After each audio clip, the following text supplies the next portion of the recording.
Good morning, everyone. I'm reading notes as well. I apologize. I'm used to going off the cuff, and I can't do that today. I have to say it gives me some hope to see so many people.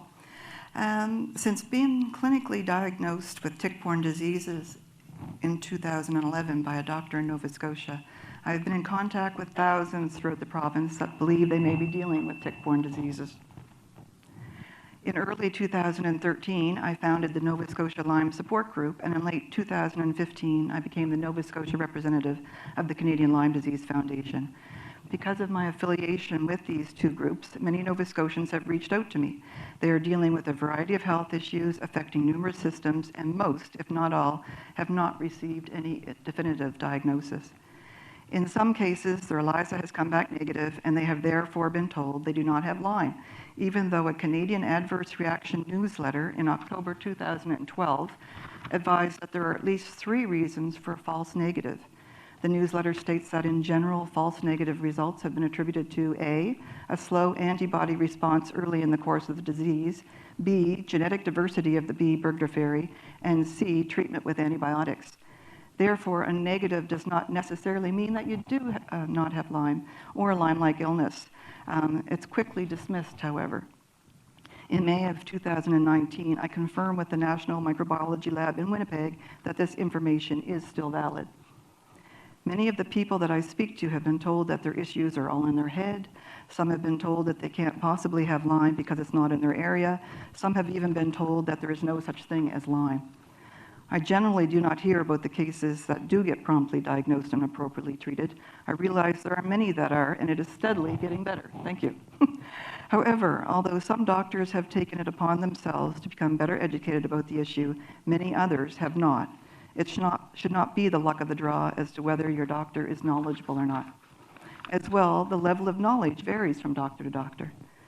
Could some of the approximate 1.3 million Canadians dealing with medically unexplained symptoms actually be dealing with tick-borne diseases? Could faulty testing and limited knowledge of the diversity of symptoms possible be hindering a diagnosis? From the conversations with others dealing with tick-borne diseases, I have come up with some issues that need to be resolved.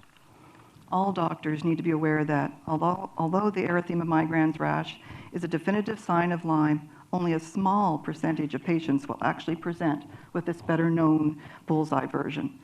That the ELISA has limitations and a negative result does not necessarily mean you don't have Lyme. That co-infections have become more commonplace, and that disease-carrying ticks can now be found throughout the entire province. In order to help move this issue forward, I believe that there should be doctors in the province that specialize in Lyme and tick-borne diseases that can clinically diagnose and treat all stages. More information needs to be available to the public and the healthcare professionals about the 3 stages of Lyme: acute, early disseminated, and late disseminated, including the diversity of symptoms. More information needs to be available regarding potential co-infections. More education is required in medical schools regarding tick-borne diseases, as they can now be found throughout the entire province and in over 80 countries, and Nova Scotians like to travel. In Nova Scotia, there is a document entitled The Guidance for Primary Care and Emergency Medicine Providers in the Management of Lyme Disease in Nova Scotia, which was prepared by the Nova Scotia Diseases Expert Group. This document states that Lyme disease should be treated in accordance with the IDSA guidelines. I would like to leave you with this excerpt from the IDSA Lyme guidelines, which is not included in the Nova Scotia guidelines, but should be.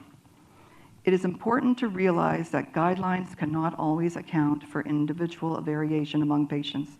They are not intended to supplant physician judgment with respect to particular patients or special clinical situations.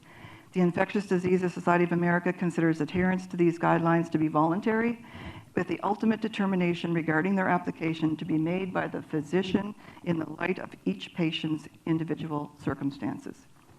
Thank you. I would now like to introduce Alyssia Schwartz, who is going to provide you with what should be an impactful patient perspective.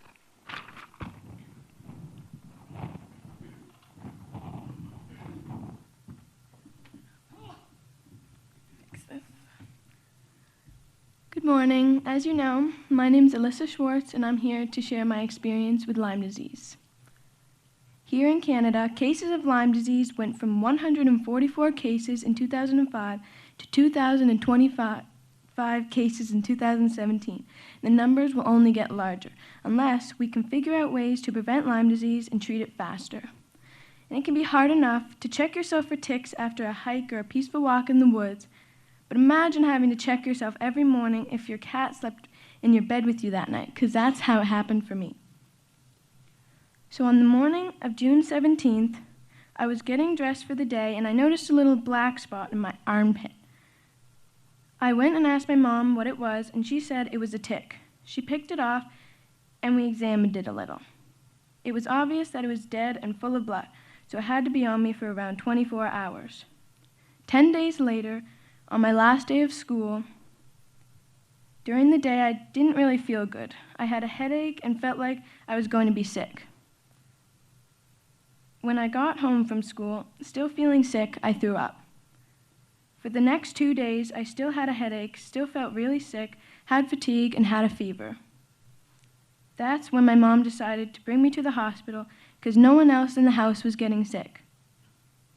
July 1st was when we went to the hospital. We went to the emergency department and waited for a bit when we finally got in to see the triage nurse.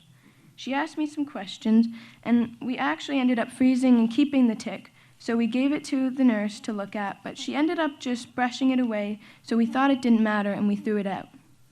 So I eventually got in to see the doctor, and he asked me some more questions and took a urine sample, but said blood work was not necessary because they said it was just a virus. He didn't even consider it being Lyme disease. It was just a virus. And that, for me, an 11-year-old, was frustrating because I knew it was more than that.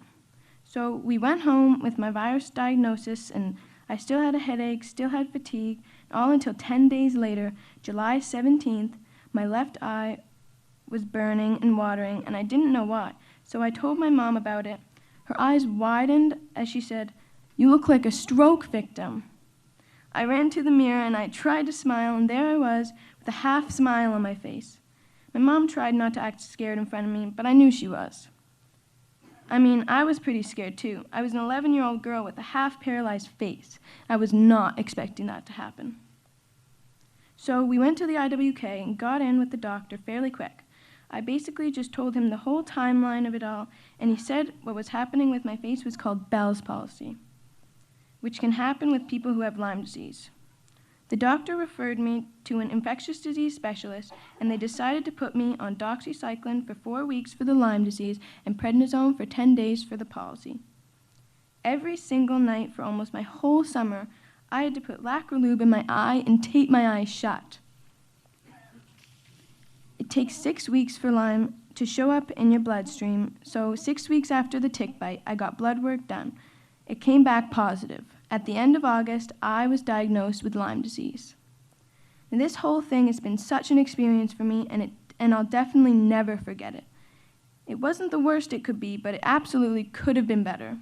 For instance, when I first went to the hospital, if the doctor told me at least some things to expect if there was any chance I had Lyme disease, so that when I found out that I had Bell's palsy, it would have been a lot less scarier.